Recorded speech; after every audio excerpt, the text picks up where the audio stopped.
अस्सलाम वालेकुम।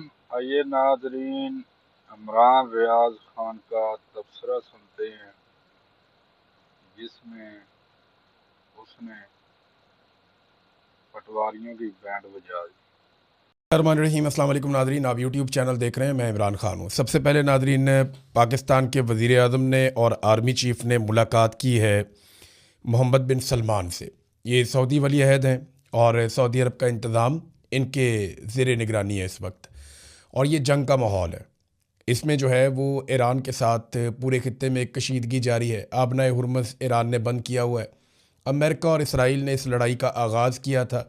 अरब ममालिक ने इसकी मुखालफत की थी, लेकिन जवाब में ईरान ने अरब ममालिक में मौजूद अमेरिकन एसेट्स के ऊपर अटैक कर दिया, जिससे अरब ममालिक को भी नुकसान हुआ और अमेरिका को तो बहुत भारी नुकसान हुआ, उसकी क्रेडिबिलिटी भी गई। अब ऐसी सूरत हाल में सऊदी अरब के साथ पाकिस्तान का एक दिफाई मुआहदा है, और ये मुआहदा पाकिस्तान की उस हुकूमत ने किया जिसके पास अवाम का मैंडेट नहीं है, और ना ही इस मुआहदे से पहले पार्लियामेंट को एतमाद में लिया गया।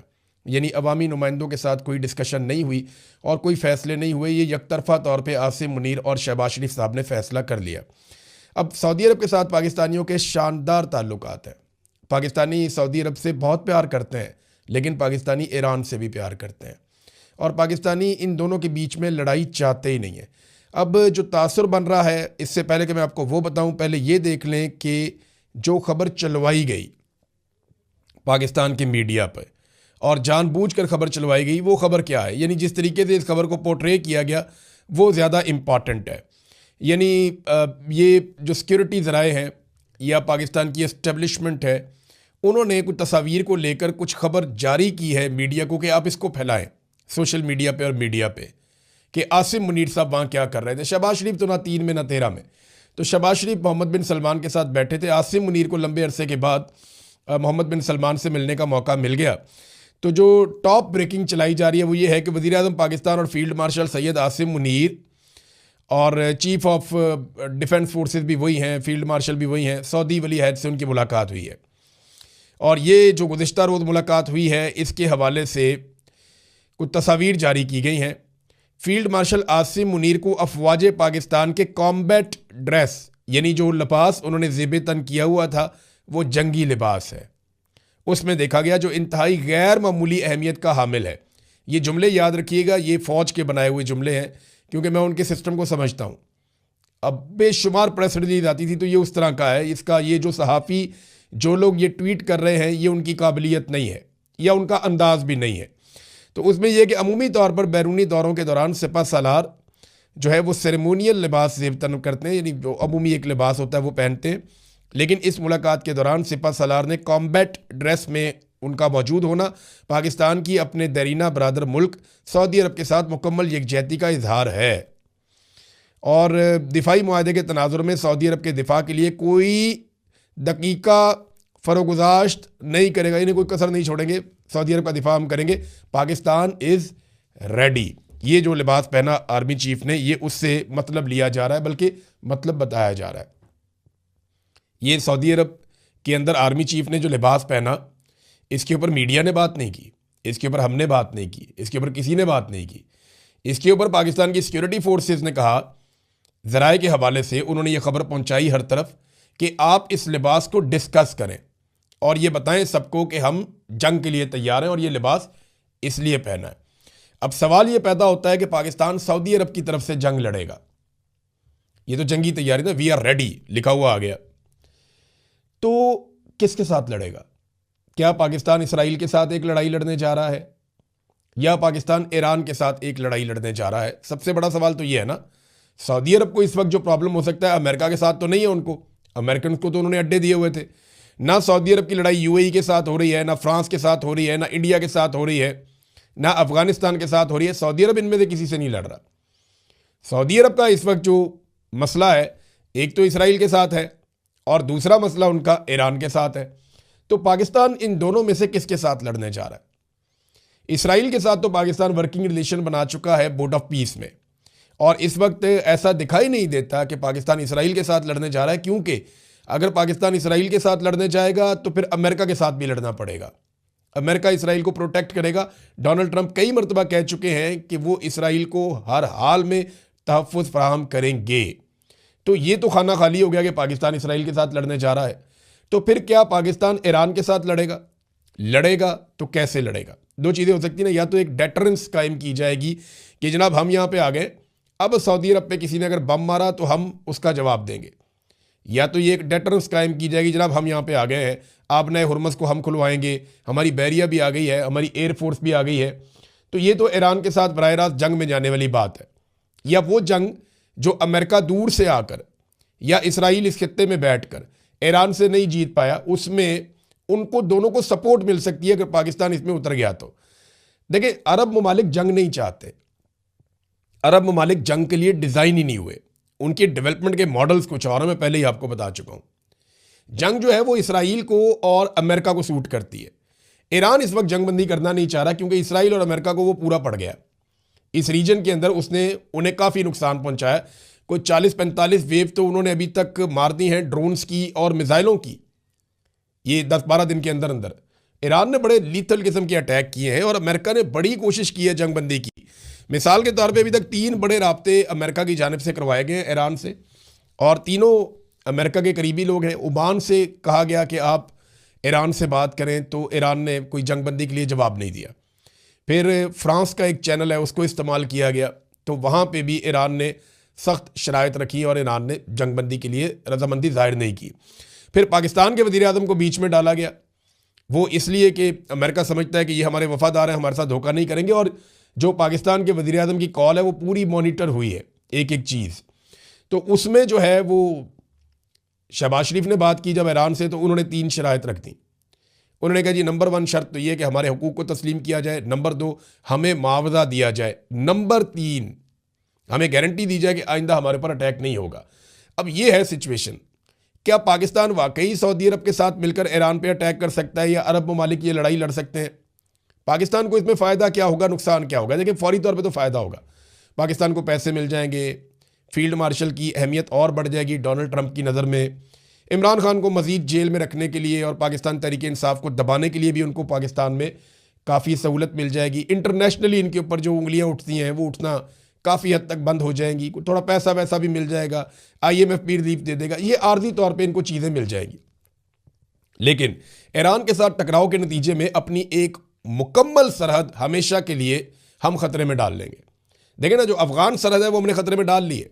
अभी गुज़िश्ता रोज़ जो रात के वक्त पाकिस्तानी जेट तैयारों ने बमबारी की है अफ़गानिस्तान में, उसके नतीजे में वहाँ पे एक तेल का बहुत बड़ा स्टोरेज पेट्रोलियम का जो उन्होंने अपनी एयरलाइंस के लिए रखा हुआ था वो तबाह हो गया और काफ़ी नुकसान हुआ अफ़गानिस्तान के अंदर। वो लगातार पाकिस्तान वहाँ पे अटैक कर रहा है, और इन अटैक्स के पीछे अमेरिका की वो सोच है कि हमें बगराम एयरबेस चाहिए। वो पहले कह चुके हैं ये बात। ईरान ने बड़ी तारीफ़ की है, ईरान के ऑफिशियल्स ने बाकायदा इंटरव्यू देते हुए कहा है कि अफ़गानिस्तान का ये फ़ैसला कि वो अमेरिका को बगराम एयरबेस नहीं देंगे, ये बड़ा शानदार फ़ैसला, हम इसकी तारीफ़ करते हैं और इससे जो है हम कदर करते हैं अफ़गानियों की। देखिए, अगर अमेरिका को बगराम एयरबेस भी मिल जाती तो फिर चारों तरफ से अमेरिका इस काबिल हो जाता कि ईरान के ऊपर अटैक करता, लेकिन बगराम एयरबेस अमेरिका को नहीं मिली। और पाकिस्तान में एयरबेस देना मौजूदा रजीम के लिए भी इसलिए मुश्किल है कि इमरान खान साहब एक पैटर्न सेट करके चले गए। इमरान खान साहब ने इतनी मुश्किल डाल दी है, उनका एक लफ्ज़ एब्सोल्युटली नॉट वो इतना भारी है कि ये सारी हुकूमत मिलकर उसका बोझ नहीं उठा पा रही, वरना ये बड़े आराम से उनको अड्डे देते थे अमेरिकन को कि यहाँ से भी मारे आप ईरान को। बहरहाल, अब सऊदी अरब से पाकिस्तानी बहुत प्यार करते हैं, लेकिन पाकिस्तानी ईरान से भी प्यार करते हैं। अगर पाकिस्तान ईरान के साथ किसी लड़ाई में उतरता है तो ये डिज़ास्टर होगा, ये बहुत बड़ी गलती होगी, बहुत बड़ी मिसकैलकुलेशन होगी पाकिस्तान की मिलिट्री की कि वो ईरान के साथ एक जंग लड़ेंगे, चाहे वो सऊदी अरब के लिए ही लड़े। देखिए, सऊदी अरब में ईरान कोई मक्का मुकरमा पे या मदीना मुनव्वरा पे अटैक नहीं कर रहा, खुदा न खास्ता। ईरान अमरीकी अड्डों पे या अमरीकी असासों के ऊपर अटैक कर रहा है, और वो ये बार बार कहता भी है। और बहुत सारे अटैक मशरिक़ वस्ता में ऐसे हुए हैं, या तुर्की की जानिब ऐसे हुए हैं, आज़रबाईजान भी, जिनमें ईरान ने बड़ा कैटेगोरिकली कहा कि ये हमले हमने नहीं किए। जो किए हैं उनको वो मानते हैं, जो नहीं किए वो कहते हैं जी हमने नहीं किए। और ये अरब ममालिक और बाकी लोग भी ये कहते हैं जी ठीक है, हम ये बात तस्लीम करते हैं कि ईरान ने ये हमले नहीं किए। अब लेकिन वो कोई भी ये नहीं बताता कि वो हमले कर कौन रहा है, फॉल्स फ्लैग ऑपरेशन कौन कर रहा है। देखें, अमेरिका के अंदर बहुत बड़े बड़े तजियाकार हैं, बहुत बड़े जर्नलिस्ट हैं, टकर कार्लसन हैं, कुछ और लोग हैं, वो ये कैटेगोरिकली कहना शुरू हो गए हैं कि कोई बड़ा फॉल्स फ्लैग ऑपरेशन होने वाला है। वो लोग ये कहते हैं कि 9/11 की तर्ज का कोई बहुत बड़ा हादसा होने वाला है, या तो ये गल्फ में हो जाएगा, आबनाए हुर्मुज़ में हो जाएगा, या ये अमेरिका के अंदर कहीं हो जाएगा। और ऐसे किसी इंसिडेंट के बाद एक जवाब बनाया जाएगा कि ज़्यादा बड़ी फोर्स के साथ ईरान पे अटैक किया जाए और ज़्यादा ब्रूटल अटैक किया जाए। देखिए, ईरान का नुकसान बहुत ज़्यादा हो रहा है। जो लोग ये समझते हैं कि एक तरफा ईरान मारता चला जा रहा है, ऐसा नहीं है। उन्होंने बड़ा खौफनाक अपना नुकसान बर्दाश्त भी किया है। जो इस वक्त एक रिपोर्ट है रेड क्रिसेंट की, वो मैं आपके सामने रख देता हूँ। रेड क्रिसेंट ने बताया कि 20,000 से जायद टारगेट्स को निशाना बनाया गया अमेरिका और इसराइल की जानिब से ईरान में। और जो रिपोर्ट बता रही है वो कह रही है 24,531 सिविलियंस के जो यूनिट्स हैं उनको तबाह किया गया है। और इसके अलावा जनाब सिविलियंस और दूसरे यूनिट्स को तबाह किया गया है। इसमें 19,775 यूनिट रेजिडेंशियल हैं, जो रिहायशी इमारतें हैं 19,775 उन्हें तबाह किया गया। 4,511 बिजनेस यूनिट्स, कारोबारी जो यूनिट्स हैं उनको तबाह किया गया है। उसके अलावा 69 स्कूल तबाह कर दिए गए हैं। 195 टीचर्स और स्टूडेंट जो हैं वो अभी भी जख्मी अस्पतालों में पड़े हुए हैं। रेड क्रिसेंट के 16 जो फैसिलिटीज़ हैं उनको तबाह किया गया है। 21 रेस्क्यू एंड रिलीफ व्हीकल्स को और 19 एम्बुलेंसों को तबाह किया गया है। ये तबाही रुक नहीं रही, ईरान में बहुत बड़ी तबाही हो रही है, लेकिन इसके बावजूद ईरान लड़ रहा है और मुकाबला कर रहा है। अभी ये जुमे के दिन ईरान में इतने बड़े इज्तिमात हुए कि सारी दुनिया हैरान हो गई। अमेरिका चाहता था कि ईरानी निकलें ईरान के अंदर मौजूदा रजीम के खिलाफ, लेकिन हुआ क्या कि ईरानी बहुत बड़ी तादाद में निकले, और इतनी बड़ी तादाद में जंग ज़दा मुल्क के अंदर लोगों का निकलना हैरान कुन है। धमाके भी होते हैं और लोग खड़े भी रहते हैं, लोग वहाँ से भागते भी नहीं हैं। और दूसरी जानिब अगर आप इसराइल के अंदर देखें तो हू का आलम है, कोई दिखाई नहीं देता। दोनों जगह पे बड़ी अजीबोगरीब किस्म की रिपोर्टिंग हो रही है। ईरान के अंदर ज़्यादा हमले हो रहे हैं, ज़्यादा तबाही हो रही है, ज़्यादा लोग मारे जा रहे हैं, ज़्यादा बम गिर रहे हैं, इसके बावजूद लोग सड़कों पे बहुत बड़ी तादाद में लोग अपनी हुकूमत के साथ, अपने रजीम के साथ खड़े हैं। जबकि यही चीज़ जब इससे बहुत कम शिद्दत के साथ इसराइल में हो रही है तो हू का आलम है। लोग नीचे बेसमेंट्स के अंदर घुसे हुए हैं, लोग जो है वो सुरंगों के अंदर घुसे हुए हैं। तो बड़ी अजीब सूरत हाल है, दोनों जगह पे सिचुएशन बिल्कुल अलग है। डोनाल्ड ट्रंप ने G7 ममालिक के जो सरबराहान हैं उनसे गुफ्तगू की है, और ये एक कॉन्फ्रेंस हुई है उनकी ऑनलाइन। उसमें डोनाल्ड ट्रंप ने कहा कि जल्द ईरान हथियार डाल देगा, लेकिन अरब ममालिक ये जानते हैं कि ट्रंप के अंदाजे गलत हैं। क्योंकि देखें, ईरानी हथियार डाल देंगे ये उनके खून में ही नहीं है, हथियार वो नहीं डालेंगे। आपको उन्हें शिकस्त देनी पड़ेगी, आप वहाँ घुस जाएं, चले जाएं, किसी तरह वहाँ पे उतर जाएं, कोई जवाब आप बना लें तो वो एक अलग बात है। अदरवाइज जिस तरह की लड़ाई आप लड़ रहे हैं इसमें आप ऐसे शिकस्त दे नहीं सकते। आपने हुर्मुज़ को तो खुलवा नहीं पा रहे, वो मुँह चढ़ा रही है अमेरिका का और इसराइल का कि इतनी बड़ी ताकत होने के बावजूद पानी का एक रास्ता है उसको नहीं खोला जा सक रहा, बल्कि ईरानी अब मजाक उड़ाते हैं। ईरानी फ़ौज के अंदर यह भी कहा गया कि जनाब जो जहाज़ यहाँ से गुजरना चाहते हैं वो अपने साथ एक एक अमरीकी शिप को लेकर आए, जंगी जहाज़ अमेरिका का साथ लेकर आए ताकि आपको हम गुजरने दें यहाँ से। और अमेरिकन ये कहते हैं कि हम यहाँ पे प्रोटेक्शन देंगे और इसको खुलवाएंगे, तो ईरान तो इसको खोलने नहीं दे रहा। ये हालत बड़ी तशवीशनाक है। तो डोनाल्ड ट्रंप से जब ये बार बार पूछा गया कि जनाब ये लड़ाई ख़त्म कब होगी, इसका जवाब डोनाल्ड ट्रंप के पास नहीं है। ना वो G7 ममालिक को बता पाए कि जंगबंदी कब होगी, हालात नॉर्मल कब होंगे, ना वो अपने मुल्क में बता पा रहे हैं। बस ये कहते हैं कि जल्दी हो जाएगा। एक और चीज़ डोनाल्ड ट्रंप के गले पड़ गई है, जो बच्चियों के स्कूल पे अटैक हुआ। ये एक ऐसा इंसिडेंट है जिसको पूरी दुनिया उठा रही है। ये एक ऐसा वाक़या है जिस पे सारी दुनिया में गुस्सा है कि अमेरिकन ने एक ऐसे स्कूल के ऊपर मिसाइल मार दिया जहाँ पे बच्चियाँ पढ़ रही थी। और इसके बारे में जो इतलात हैं मैं आपको अगले वीलॉग में बताऊँगा कि एक्चुअली ये मारा कैसे। वहाँ पर लोग इकट्ठे हो रहे थे और ये बाकायदा सैटेलाइट से देखा जा रहा था, फिर उनको मारा गया सबको। और ये मासूम बच्चे थे सारे जो भाग दौड़ कर रहे थे कि पता नहीं ये क्या हो गया यहाँ पे, और पहले आसपास बम धमाके भी हुए थे। तो ये जानबूझ के कत्ल किया गया है, कुछ ऐसे सोर्सेज भी बता रहे हैं। लेकिन डोनाल्ड ट्रंप ने जो झूठ बोला इसके ऊपर वो उसके गले पड़ गया। देखिए, डोनाल्ड ट्रंप से जगह जगह ये पूछा गया कि बताएं ये आपने क्यों किया, तो डोनाल्ड ट्रंप ने कहा हमने नहीं किया। फिर डोनाल्ड ट्रंप ने कहा ये ईरान ने किया, तो ये झूठ है। अब ये झूठ साबित हो गया, क्योंकि जितनी भी, और ये भी कहा कि टॉम हॉक मिसाइल ईरान के पास भी है। तो डोनाल्ड ट्रंप ने एक झूठ को छुपाने के लिए कई झूठ बोल दिए 168 बच्चियों के कत्ल के बाद। अब ये मामला अमेरिका के अवानों के अंदर उठाया जा रहा है, अमेरिका के मीडिया के अंदर उठाया जा रहा है, और हर जगह पे ये बात की जा रही है कि अमेरिकी सदर झूठ बोलता है और अमेरिकी सदर ने हमारे साथ झूठ बोला। क्योंकि अमरीकी फ़ौजी तहकीकात के अंदर ये बात साबित हो गई है कि ये जो हमला किया गया, ये हमला अमरीकी फ़ौज की जानिब से किया गया, ये ईरान ने हमला नहीं किया। नाज़रीन, एक और बड़ी खबर जो है वो मार्केट में आ गई है और उसके ऊपर बहुत शद्दमत के साथ बात हो रही है कि ये जो नेतन्याहू आया, ये असली था या नकली था। यानी नेतन्याहू मीडिया के सामने तो नहीं आया, एक ऑनलाइन किस्म की प्रेस कॉन्फ्रेंस की है नेतन्याहू ने। अब ये शख्स असली था या नकली था, इसके बारे में बहस शुरू हो गई है। बहुत सारे लोग दावा कर रहे हैं उसकी बॉडी लैंग्वेज दिखा के, उसके हाथों की हरकत दिखा के, तस्वीर निकाल के कि ये असली नेतन्याहू नहीं है।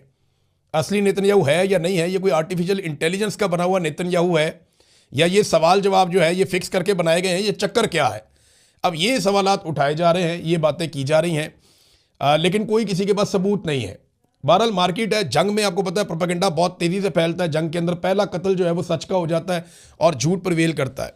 नाज़रीन, बहुत सारी और ख़बरें हैं, बहुत सारी और चीज़ें हैं, मैं आपके साथ शेयर करूँगा नेक्स्ट वीलॉग में। अब तक के लिए इतना ही। अपना ख्याल रखिएगा, अपने इस चैनल का भी। अल्लाह हाफ़िज़।